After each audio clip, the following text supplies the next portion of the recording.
Hello guys, कैसे हैं आप लोग। आपका स्वागत है हमारे इस खास वीडियो में।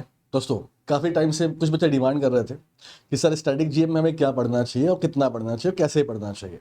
दोस्तों, इस पर मैंने एक वीडियो बनाया है कि आज कंप्लीट आप जानिए कि आपके स्टैटिक जीए का सिलेबस क्या है अगर आप लोग बैंक एग्जाम की तैयारी कर रहे हैं तो।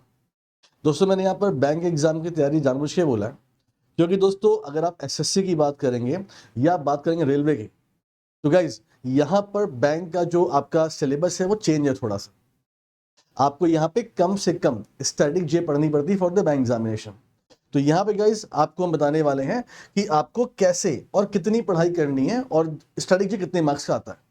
ठीक, वो सारी बात दोस्तों हम करेंगे आपसे, तो ध्यान से हमारी बात सुनेगा। देखिए दोस्तों, मैंने पहले आपसे क्या बोला, अगर आप एसएससी की बात कर रहे हैं दोस्तों या आप रेलवे की बात कर रहे हैं गाइस, या फॉर एग्जाम्पल आप और भी किसी एग्जाम की बात कर रहे हैं दोस्तों अदर देन बैंक एग्जामिनेशन, तो इनका दोस्तों स्टैटिक का सिलेबस अलग होता है। ठीक है।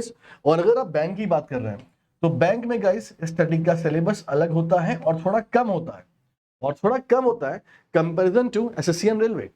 तो एक बात पहले खुशी हुई है, कम होता है भैया, ये खुशी की बात दोस्तों है। दूसरी बात गाइस कि कितने क्वेश्चंस आते हैं, तो ध्यान रहे कितने क्वेश्चन बेटा आते हैं, तो ये तो कुछ भी फिक्स नहीं है। लेकिन दोस्तों फिर भी अगर आप पीओ की बात करें गाइस फॉर एग्जांपल और क्लरिकल की बात करें गाइस, ठीक है दोस्तों, देखो तो बेटा पीओ में 40 नंबर की मान लो जीए आती है और क्लरिकल में मान लो गाइस 50 नंबर जीए आती है। ठीक है। तो अगर दोस्तों पीओ की बात करें तो पीओ में स्टैटिक से यार एक या दो क्वेश्चन बनते हैं बस। आजकल जो आज का पैटर्न चल रहा है, पैटर्न कभी भी चेंज हो सकता है। जो आज का पैटर्न हमारा चल रहा है तो एक दो क्वेश्चन बनते हैं। लेकिन दोस्तों चूंकि क्लरिकल में नंबर ऑफ क्वेश्चन ज्यादा होते हैं, इसलिए गाइस क्या होता है कि यहां पर जो क्वेश्चन बेटा होते हैं मान लो वो कम से कम 4 से 5 क्वेश्चन तो आ ही जाते हैं दोस्तों, हाँ मिनिमम। और गाइस हाँ ध्यान दो, अगर हम आरआरबी देखो, ये बेटा क्या है, ये हम बात कर रहे हैं फॉर एग्जांपल आरआरबी पीओ की और आईबीपीएस पीओ की दोस्तों, तो हम इसकी बात कर रहे हैं गाइस, हाँ ध्यान देना। और हाँ एक बात और, आरआरबी क्लरिकल में भी बेटा जीए जो आपकी आती है वो 40 नंबर की आती है, तो यहाँ भी सेम पैटर्न है, 1 से 2 नंबर दोस्तों। लेकिन गाइस जब आप बात करेंगे state bank of India clerical की बात करेंगे या आप आईबीएस की दोस्तों बात करेंगे, तो यहां पर हमारा पैटर्न ये होता है दोस्तों। लेकिन गाइस अभी क्या दोस्तों, state bank of India PO की बात करें भाई, तो यहां पर जीए 60 नंबर आती है। तो यहां पर आपके स्टैटिक से क्वेश्चन थोड़े से 5 से 6 क्वेश्चन दोस्तों पूछे जा सकते हैं। ठीक है। तो एक बात तो पहले देख लो, स्टैटिक जीए से बहुत ज्यादा क्वेश्चन तो नहीं आते, मैं पहले आपको ये बता दे रहा हूं। देखो दोस्तों, लेकिन एग्जाम में एक नंबर भी इंपॉर्टेंट होता है बेटा सेक्शन के लिए ना। तो ये तो बात हमने कर ली आपसे कि बैंक एग्जाम में देखो दोस्तों रेलवे एसएससी से कम पैटर्न है, कम सिलेबस है इसका दोस्तों स्टैटिक का, और वो भी कितने क्वेश्चन आते हैं वो देख लो बेटा। अब गाइस हम बात करते हैं सिलेबस की कि सिलेबस इसका क्या है दोस्तों। देखो तो ये सिलेबस जो मैं आपको दिखा रहा हूं गाइस, ये आपका बेस्ट पॉसिबल सिलेबस है। हालांकि नेट पर आपको इसमें और टॉपिक मिल जाएंगे, बट मैं दोस्तों आपको 5-6 साल से एग्जाम में जो क्वेश्चंस बन रहे हैं मैं उसके हिसाब से आपको सिलेबस दिखा रहा हूं, और आपने इतना भी पढ़ लिया ना तो काम आपका हो जाएगा दोस्तों। ठीक है। तो गाइस क्या लिखा है, लिखा है national park and wild life sanctuary. दोस्तों मैं आपको बोलूंगा आप ये पढ़ना नेशनल पार्क दोस्तों, वाइल्ड लाइफ सेंचुरी आप पढ़ नहीं पाओगे दोस्तों, बहुत सारी है। महाराष्ट्र में 100 सेंचुरी है बेटा, आप पढ़ पाओगे, नहीं पढ़ पाओगे। तो नेशनल पार्क एग्जाम में मैक्सिमम यही आते भी हैं, मतलब 90% चांस इनका है दोस्तों और 10% इनका है। आप खुद डिसाइड कर लो क्या पढ़ना है आपको। तो नेशनल पार्क दोस्तों एग्जाम में आते हैं। ठीक है। अच्छा दोस्तों, चूंकि आप बैंक एग्जाम की तैयारी कर रहे हैं तो बैंक के हेडक्वार्टर्स और बैंक की टैगलाइंस बेटा ये आने की उम्मीद दोस्तों होती है। तीसरा सेक्शन इंटरनेशनल ऑर्गेनाइजेशन हेडक्वार्टर दोस्तों। अब देखो मैंने क्या बोला था, एसएससी के एग्जाम में दोस्तों क्वेश्चन कैसे बनते हैं पता है। जैसे मान लो गाइस पूछ लिया वर्ल्ड ट्रेड ऑर्गेनाइजेशन, इसमें कितने मेंबर कंट्री हैं, तो एसएससी के एग्जाम में थोड़े डीप में क्वेश्चन बनते हैं, कब एग्रीमेंट साइन हुआ था, कब ये बना। लेकिन बैंक के एग्जाम में इतने डीप में क्वेश्चन नहीं बनते, आपसे मैक्सिमम दोस्तों पूछता है हेडक्वार्टर। एक दो बार गाइस में देखा है, एक दो बार आपसे आईएमएफ का या वर्ल्ड बैंक का मेंबर कंट्री पूछ लिया, बट वो एक ही दो बार हुआ है ऐसा दोस्तों। मैक्सिमम केस में आपसे केवल पूछे जाते हैं हेडक्वार्टर्स। तो आपको बस ध्यान देना कि कौन सा कहां पे है दोस्तों। उसके बाद गाइस कल्चरल डांस दो, देखो गाइस एक बात, कल्चरल डांस बेटा अलग होता है, फोक डांस बेटा अलग होता है।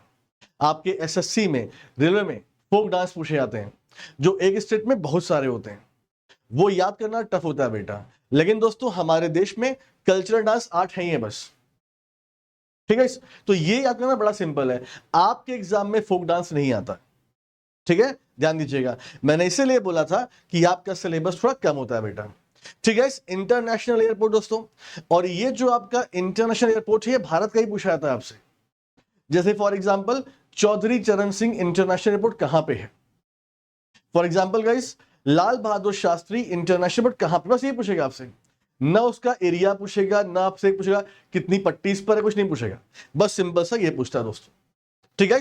उसके बाद स्पोर्ट्स स्टेडियम दोस्तों, और इसमें भी मैक्सिमम क्वेश्चन बेटा आपसे पूछेगा क्रिकेट से। जैसे वर्ल्ड कप चल रहा है, तो वर्ल्ड कप चल रहा है भाई, तो पूछेगा आपसे कि वर्ल्ड कप का पहला मैच किस स्टेडियम में हुआ, या फिर ये स्टेडियम कहां पे है, नरेंद्र मोदी स्टेडियम कहां पे है दोस्तों, ऐसे पूछ लेगा आपसे। पी चिदम्बरम कहां पे वो है, ये स्टेडियम कहां पे है दोस्तों, ठीक है। तो ऐसे पूछ लेते हैं बेटा। मैक्सिमम 99% केस है बेटा कि आपसे क्या पूछेगा, क्रिकेट पूछेगा, क्रिकेट बस। हॉकी का, फुटबॉल का नहीं पूछता है।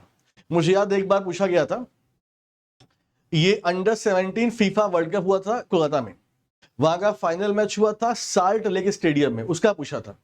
तो बड़ा इवेंट था दोस्तों, हाँ, तो उसका पूछ लिया था, ठीक है। तो आपके देश में इस साल सबसे बड़ा जो इवेंट है वो वर्ल्ड कप है दूसरी बार, तो वहीं से क्वेश्चन पूछेगा आपसे। तो स्पोर्ट्स स्टेडियम पूछता है, लेकिन मैक्सिमम 99% बेटा चांस है कहां से पूछेगा, फ्रॉम द क्रिकेट दोस्तों। इसके बाद guys country capital and currency दोस्तों, किसी देश की मुद्रा या राजधानी आपसे पूछ सकता है। ये सब क्वेश्चन आपके क्लरिकल में आते हैं दोस्तों। स्टैटिक जीए का जो मेन फोकस है वो क्लरिकल एग्जाम में ही रखना ज्यादा, ठीक है, क्योंकि यहीं पर क्वेश्चन बनते ज्यादा, या state bank of India PO है दोस्तों, ठीक है। अब देखिए और क्या इसमें, रिवर डैम स्टेट। हालांकि पिछले 3 सालों से एग्जाम में क्वेश्चन नहीं आया, लेकिन हमारे टाइम में हमेशा पक्का एक क्वेश्चन आता था रिवर डैम स्टेट से क्वेश्चन। अच्छा, इसमें और भी टॉपिक ऐड हो सकते हैं गाइस, फॉर एग्जांपल जैसे फॉर एग्जांपल झीलें, लेक दोस्तों, ठीक है, या निकनेम ऑफ सिटीज।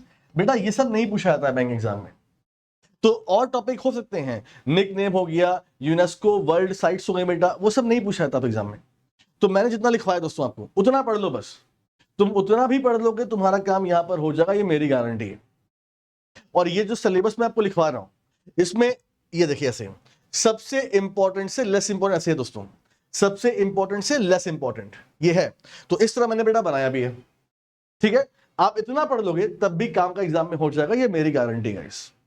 तो स्टैटिक जीके के सिलेबस में इतना ही पढ़ना है। अच्छा दोस्तों, मेरा क्वेश्चन आपसे है कि क्या आपको चाहिए वीडियो कि बैंकिंग अवेयरनेस का क्या सिलेबस है, उस पर एक बार कमेंट कीजिएगा, तो मैं उस पर वीडियो बना दूंगा। Thank you so much guys, अपना ख्याल रखिए, मिलते हैं आपसे नेक्स्ट वीडियो में। Thank you so much. एक स्लाइड और आ गई शायद, थैंक यू, थैंक यू।